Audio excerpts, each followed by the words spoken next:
Kiana Freeman était une jeune policière admirée pour son courage et son intégrité. Mais lorsqu'elle rejeta une avance déplacée de la part d'un supérieur, elle fut sanctionnée par une mutation dans une prison de haute sécurité.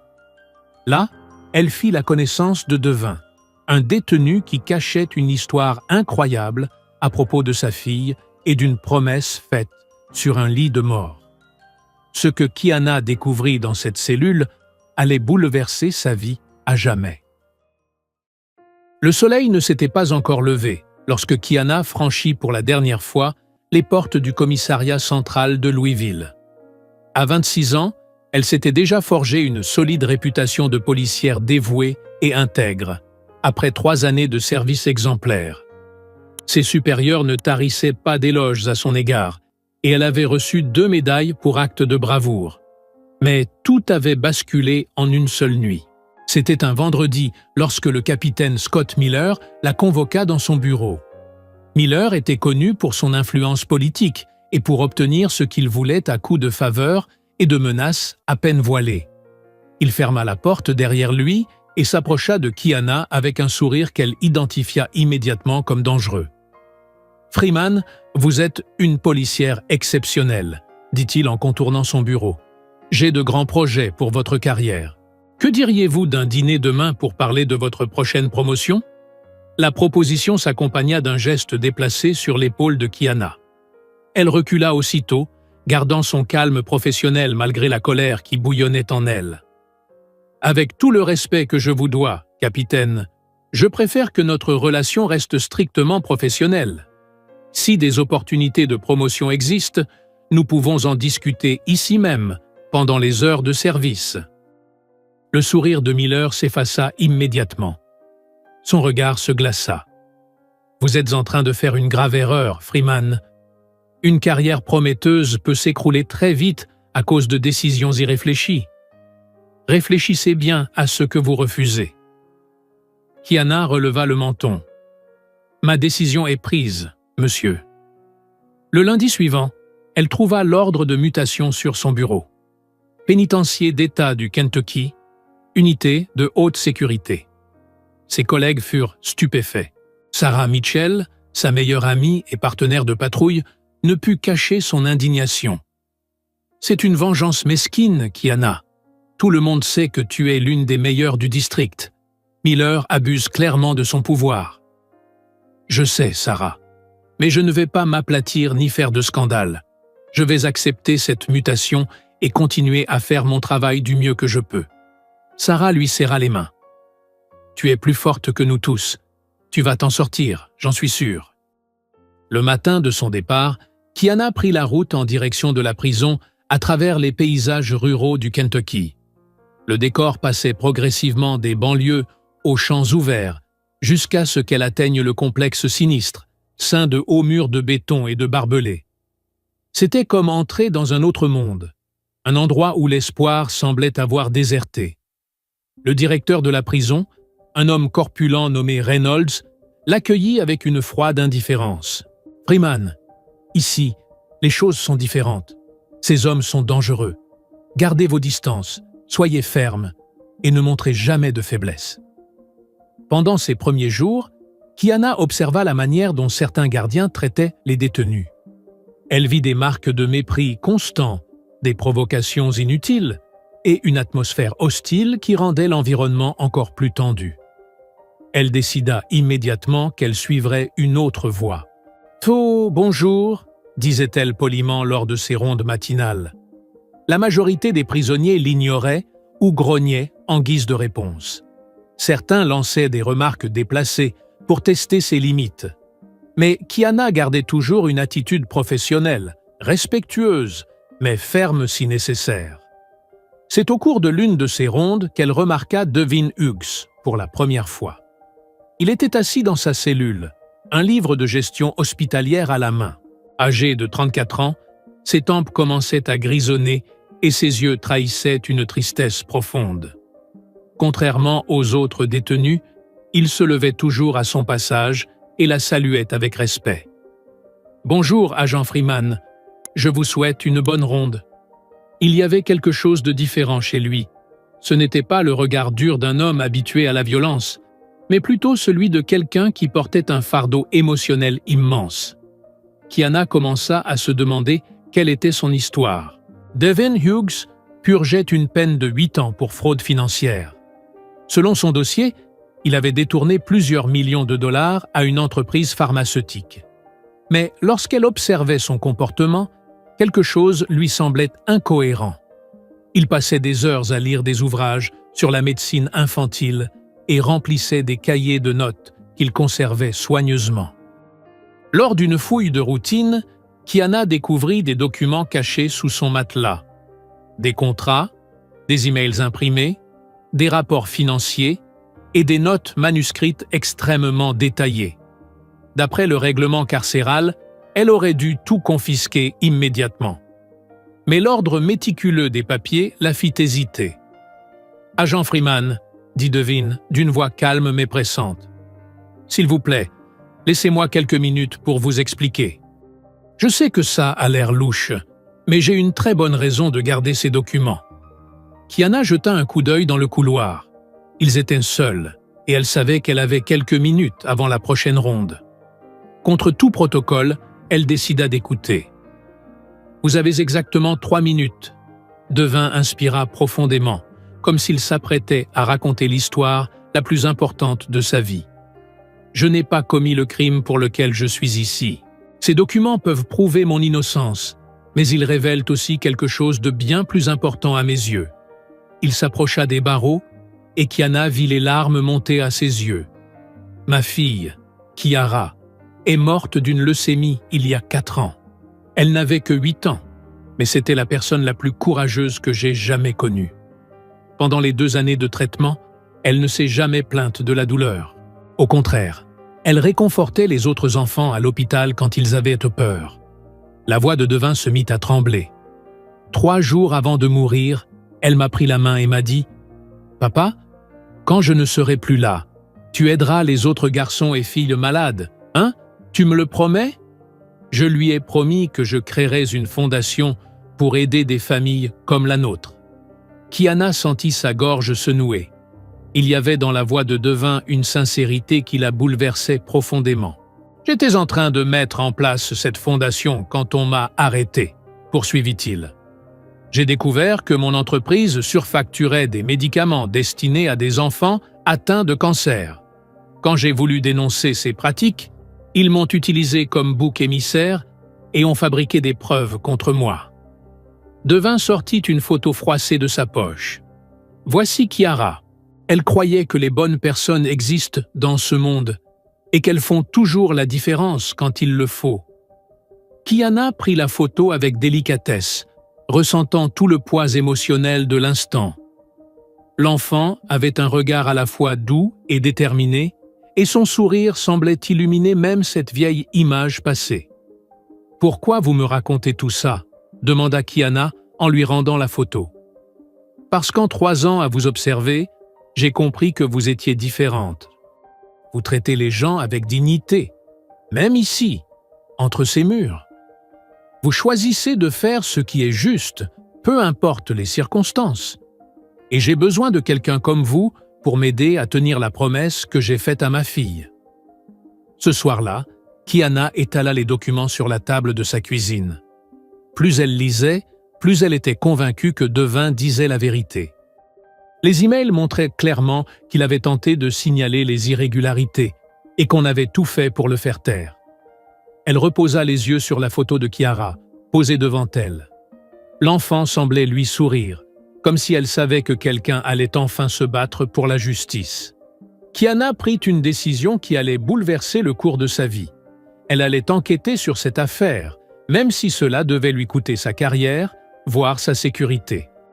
Le lendemain matin, elle retourna à la cellule de Devin avec une détermination nouvelle brillant dans son regard. « Je vais vous aider à tenir la promesse faite à Kiara », dit-elle d'une voix ferme. « Je ne sais pas encore comment, mais on trouvera un moyen de rétablir la vérité. » Les semaines suivantes furent les plus éprouvantes de la vie de Kiana Freeman. Elle partageait son temps entre ses gardes à la prison et une enquête secrète de plus en plus complexe. Lors de ses jours de repos, Elle se rendait dans des bibliothèques publiques de villes voisines pour faire ses recherches en ligne, prenant soin de ne laisser aucune trace numérique qui aurait pu compromettre son investigation. À mesure qu'elle étudiait les documents, l'indignation de Kiana grandissait.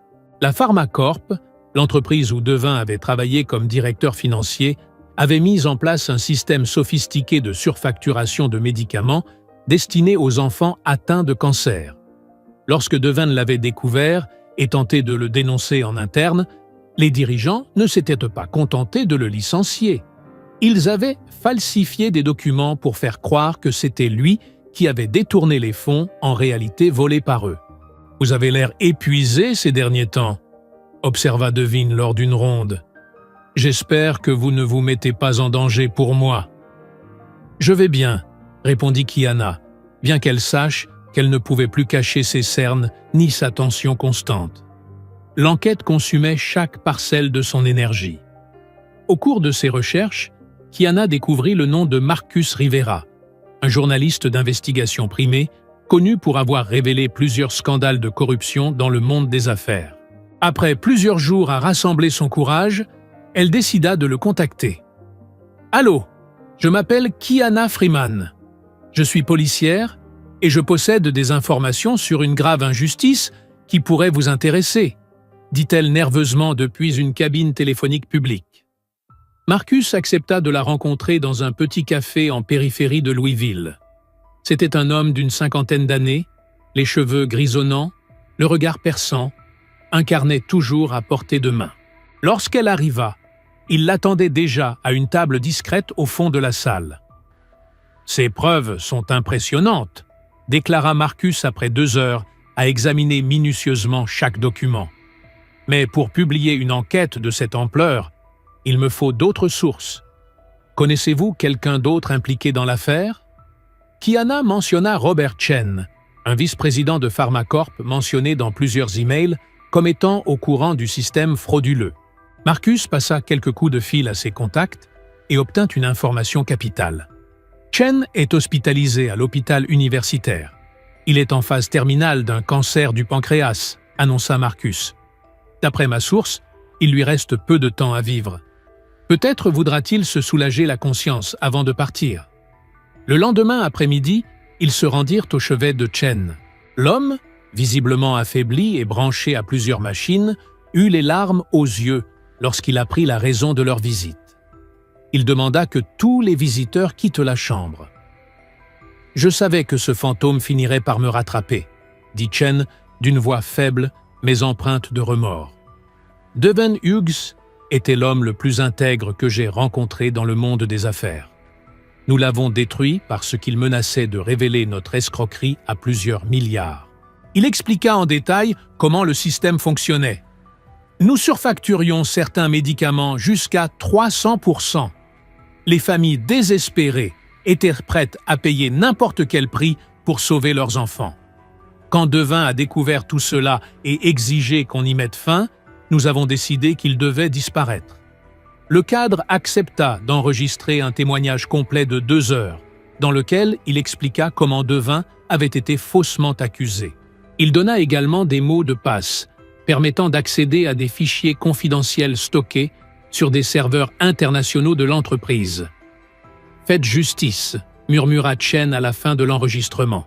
« Rendez-lui sa vie et honorez la mémoire de sa fille. » Avec toutes les preuves réunies, Kiana se retrouva face au plus grand dilemme de sa carrière. Devait-elle remettre le dossier à ses supérieurs, en espérant que le système fonctionne? Le risque était réel. Les preuves pouvaient être supprimées, l'affaire étouffée sous la pression politique et économique. « Et si les voies officielles échouent ?» demanda-t-elle à Marcus lors d'une réunion tendue dans le petit café devenu leur lieu de rencontre secret. « Alors, nous faisons ce pourquoi la presse libre existe. Révéler la vérité quand le système échoue, » répondit Marcus avec détermination. « Mais tu sais ce que ça veut dire pour toi, Kiana. Tu risques ta carrière. » Kiana pensa à Kiara, à la promesse non tenue, aux centaines de familles brisées et à Devin qui dépérissait injustement derrière les barreaux. « Ma carrière ne vaut pas plus que la vie d'innocents. » Elle prit la décision la plus courageuse et la plus risquée de toute sa vie, un mardi pluvieux. Kiana remit l'intégralité du dossier à Marcus pour publication, en sachant pertinemment qu'elle serait poursuivie pour avoir divulgué des informations confidentielles et qu'elle risquait de tout perdre.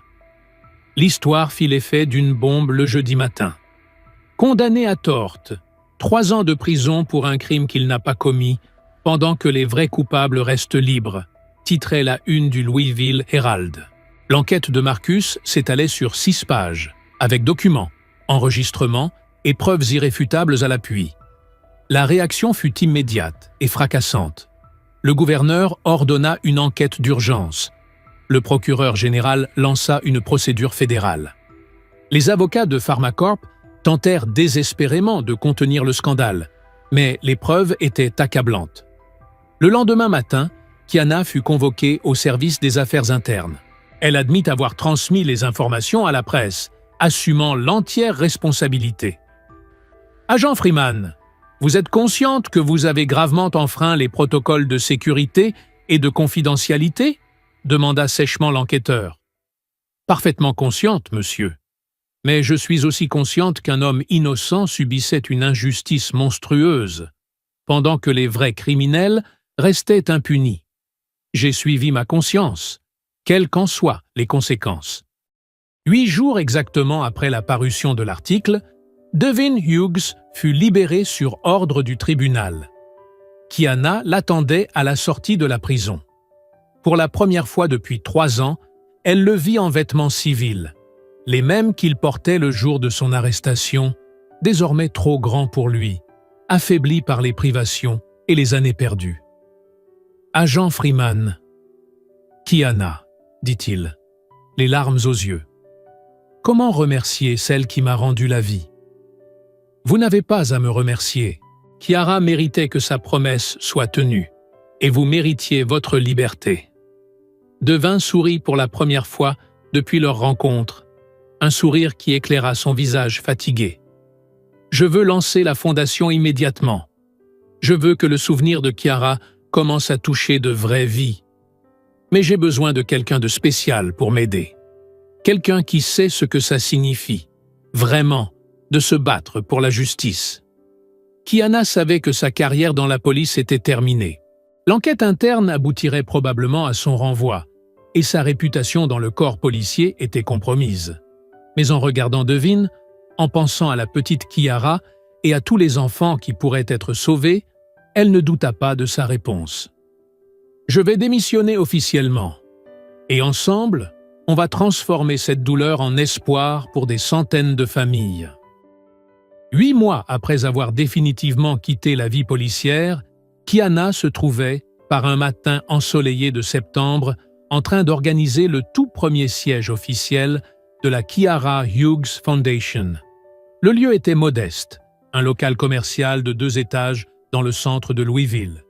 Mais il représentait la concrétisation d'un rêve né de la douleur et transformé en une source d'espoir palpable. « Tu es vraiment sûr de vouloir garder son nom ?»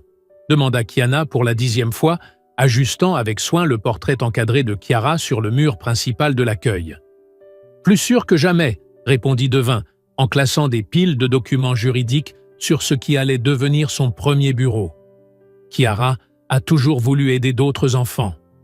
Désormais, elle pourra le faire pour toujours, à travers chaque vie que nous toucherons. Les premiers mois furent particulièrement difficiles. Devin avait investi la totalité des 850 000 $ d'indemnisation reçues de l'État pour louer les locaux, acheter du matériel de base, engager un avocat spécialisé en droit civil et constituer un fonds d'urgence pour les premiers cas. Kiana, quant à elle, mit à profit son expérience administrative dans la police pour mettre en place des systèmes de gestion efficaces, des protocoles d'accueil, ainsi que des critères clairs pour la sélection des dossiers. L'objectif de la Fondation était à la fois précis et ambitieux. Aider les familles dont les enfants souffraient de maladies graves, mais qui faisaient face à des obstacles juridiques, financiers ou administratifs, les empêchant d'accéder à des soins médicaux adaptés. L'organisation offrait un accompagnement juridique gratuit, de la médiation sur les dettes médicales, un soutien psychologique et, lorsque c'était nécessaire, une aide financière directe. Le premier dossier leur parvint par l'intermédiaire de Marcus Rivera, qui continuait de documenter leur travail dans une série de reportages consacrés à la justice sociale. Il s'agissait de Latoya James, mère célibataire de 28 ans, employée d'un supermarché, dont le fils Isaiah, âgé de 6 ans, venait d'être diagnostiqué d'une leucémie lymphoblastique aiguë. « Je ne sais plus quoi faire », pleura Latoya lors de leur première rencontre, tenant Isaiah dans ses bras. « J'ai perdu mon emploi parce que je devais constamment l'emmener à l'hôpital. J'ai maintenant un procès pour dette médicale de près de 100 000 $ et les huissiers me menacent de saisir ma maison. » Kiana lui prit les mains, tremblante. « Vous n'êtes plus seul dans ce combat. À partir d'aujourd'hui, nous allons régler tout cela, étape par étape. » La Fondation mobilisa rapidement un réseau d'aide pour Isaiah et sa mère. Un avocat bénévole spécialisé en droit de la santé prit en charge le dossier. Les dettes hospitalières furent renégociées selon les revenus de Latoya et surtout, Isaiah fut intégré à un groupe de soutien pour enfants atteints de cancer. Un après-midi, alors qu'il attendait une consultation, Isaiah pointa du doigt le portrait de Kiara accroché dans le hall. « Tati Kiana, c'est ta fille, la fille sur la photo ?»« Non, mon chéri. C'était la fille de tonton Devin. Mais elle te ressemblait beaucoup, courageuse, forte et pleine d'amour pour les autres. » Isaiah observa attentivement le portrait. « Elle est très jolie. Je parie que si elle était encore là, on serait de super copains et elle m'apprendrait à être encore plus courageux. » Des cas similaires à celui de Latoya commencèrent à affluer rapidement grâce aux bouche à oreille et aux partenariats avec les hôpitaux locaux. La fondation grandissait naturellement, mais Devin luttait encore avec les séquelles psychologiques de ces années d'incarcération injuste. « Parfois, je me réveille en sursaut, persuadé que je suis encore dans ma cellule », confia-t-il un jour à Kiana, visiblement perturbé. « J'entends encore le bruit des grilles qui se referment. »« C'est parfaitement normal, après ce que tu as vécu, » répondit Kiana avec bienveillance. « Le traumatisme met du temps à guérir. Mais regarde autour de toi, » ajouta-t-elle en montrant le mur couvert de photos des familles qu'ils avaient aidées au cours des 6 premiers mois. « Tu transformes ta douleur en espoir concret pour des dizaines de personnes. » Parallèlement à son engagement dans la fondation, Devin était devenu une voix forte et respectée dans le mouvement pour la réforme du système judiciaire américain. Il intervenait dans des universités, des conférences sur les droits humains, des audiences publiques et des séminaires sur la corruption d'entreprise et la nécessité de protéger les lanceurs d'alerte. « Ma fille de 8 ans m'a appris que même dans les moments les plus sombres de la vie, on peut toujours choisir de faire le bien plutôt que le mal », disait-il souvent dans ses discours. La Kiara Hughes Foundation existe parce qu'une policière extraordinairement courageuse a choisi de faire ce qui était moralement juste, même au prix de tout perdre.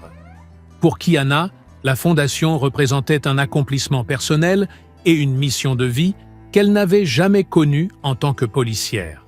Son expérience d'enquêtrice l'aidait à naviguer les aspects juridiques complexes, tandis que son empathie naturelle créait des liens puissants avec les familles les plus fragilisées. Un an jour pour jour après son ouverture, la Kiara Hughes Foundation avait déjà aidé 127 familles en situation critique. Ils avaient conclu des partenariats impressionnants. 5 hôpitaux accordant des réductions importantes, 3 grands cabinets d'avocats offrant leurs services gratuitement et plusieurs entreprises locales fournissant régulièrement du matériel médical, des fournitures et des ressources financières. Lors de la fête émouvante du premier anniversaire de la Fondation, Latoya s'approcha de Kiana avec Isaiah, désormais visiblement plus fort, plus énergique, et le visage illuminé d'un sourire retrouvé. « Isaiah a préparé une surprise très spéciale pour vous deux », annonça Latoya, le regard rempli de fierté. Le garçon, maintenant âgé de 7 ans, tendit timidement un dessin qu'il avait soigneusement préparé pendant des semaines. On y voyait une petite fille aux cheveux bouclés, entourée d'enfants se tenant la main sous un arc-en-ciel coloré. En haut de la feuille, écrit en lettres irrégulières mais pleines de tendresse, « Merci, Kiara, d'avoir envoyé des anges pour sauver maman et moi. » Kiana sentit des larmes chaudes couler sur ses joues. Devin, à ses côtés, passa un bras autour de ses épaules dans un geste de gratitude silencieuse. Kiara serait incroyablement fière de ce que nous avons construit, murmura-t-il, ému. Et je suis certain qu'elle nous regarde en souriant, là, en ce moment même. 2 ans et demi après la création de la Fondation, par un matin glacial de janvier, Kiana était en train de relire les rapports annuels lorsqu'elle reçut un appel qui allait, une fois de plus, bouleverser leur vie. C'était le procureur fédéral James Morrison, dont la voix semblait particulièrement grave et urgente. « Mademoiselle Freeman, nous devons parler de toute urgence avec Monsieur Hughes. Notre enquête sur Pharmacorp a révélé des éléments bien plus graves que ce que nous avions imaginé au départ. L'enquête fédérale, approfondie pendant 2 longues années, avait suivi la trace de flux financiers internationaux et recueilli les témoignages d'anciens dirigeants repentis. Ce qu'ils découvrirent était terrifiant. La société ne se contentait pas de surfacturer des médicaments contre le cancer. Elle menait également des essais expérimentaux illégaux sur des enfants issus de milieux précaires, sans consentement parental valide, ni supervision médicale appropriée. « Ils veulent que je témoigne au procès principal », dit Devin à Kiana après une réunion tendue de 4 heures avec le procureur. Sa voix tremblait légèrement, et elle pouvait voir dans ses yeux qu'il revivait les traumatismes de ses années passées en prison. « Tu n'es pas obligé de le faire si tu ne t'en sens pas capable », répondit Kiana en lui serrant fermement les mains, qui tremblèrent d'anxiété. « Tu as déjà assez souffert. Personne ne peut exiger que tu revives ça. Mais je dois le faire, Kiana, pour Kiara, pour Isaiah, pour tous ces enfants utilisés comme cobayes. Ils méritent que quelqu'un ait le courage de dire la vérité, quel qu'en soit le prix. » Sa décision de témoigner le plaça de nouveau dans une position extrêmement vulnérable et dangereuse. Les avocats fortunés de Pharmacorp lancèrent aussitôt une campagne publique agressive de discrédit, remettant en question sa réputation et exploitant malicieusement ses années passées en détention. « Monsieur Hughes !» attaqua l'avocat principal de la défense lors d'une audience préliminaire retransmise à la télévision. « Comment le public peut-il croire au témoignage d'un homme condamné pour fraude financière? Votre parole n'est-elle pas définitivement entachée ?» Devin inspira profondément, puis répondit avec une force calme, canalisant toute sa douleur en détermination. « Et précisément parce que je sais ce que cela signifie d'être innocent et traité comme un coupable, que je comprends la souffrance de ces familles brisées. Mon expérience me donne une crédibilité morale que vous n'aurez jamais. » Kiana assista Devin avec une fidélité inébranlable à chaque audience, chaque session préparatoire, chaque interrogatoire. Elle le vit se renforcer jour après jour, transformant la douleur d'un passé injuste en une force implacable pour défendre les plus vulnérables. Le procès dura 4 mois d'intensité extrême, attirant une couverture médiatique internationale. Marcus Rivera documentait chaque jour du procès avec précision, retraçant l'incroyable courage d'un homme et d'une femme qui avaient osé révéler l'un des plus grands scandales médicaux de l'histoire américaine moderne. « Peu importe le nombre d'années qui passent », déclara Devin lors de son témoignage final, les yeux fixés sur les dirigeants de Pharmacorp. « Peu importe vos menaces ou l'argent que vous dépensez en avocats. La vérité finit toujours par remonter à la surface. Ma fille Kiara m'a appris cette leçon essentielle de la vie. » Le jury délibéra 3 jours dans une tension palpable. Lorsque le verdict fut enfin rendu, la salle d'audience était comble. Familles de victimes, journalistes, militants des droits humains et avocats venus de tout le pays. Coupable sur les 47 chefs d'accusation portés, annonça solennellement le président du jury. La salle éclata instantanément en applaudissements, larmes de soulagement, et cris répétés de « Justice! Justice !» Kiana serra Devin dans ses bras. Il pleurait à chaudes larmes, sans chercher à cacher son émotion, après tant d'années de combat. « On a réussi, Kiara. Papa a tenu sa promesse, mon ange. » Les 5 principaux dirigeants de Pharmacorp furent condamnés à des peines de 15 à 25 ans de prison. L'entreprise, quant à elle, fut contrainte de verser 4,7 milliards de dollars d'indemnisation aux familles affectées. Et ses activités furent suspendues indéfiniment. Une partie significative de ce montant fut utilisée pour créer un fonds national permanent de soutien aux familles d'enfants atteints de cancer. 8 mois après le procès historique, la Kiara Hughes Foundation s'était étendue de manière spectaculaire à 12 États américains. De grandes entreprises, des célébrités influentes et des fondations philanthropiques internationales étaient devenues partenaires stratégiques, multipliant de façon exponentielle la portée et l'impact de cette œuvre née en hommage à une fillette courageuse.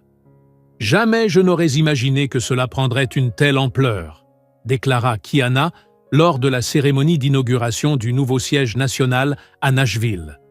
Un immeuble de 5 étages entièrement dédié à l'accueil des familles en détresse. « Kiara l'a toujours su », répondit Devin avec un sourire empreint de la sérénité que seule la douleur transcendée peut offrir.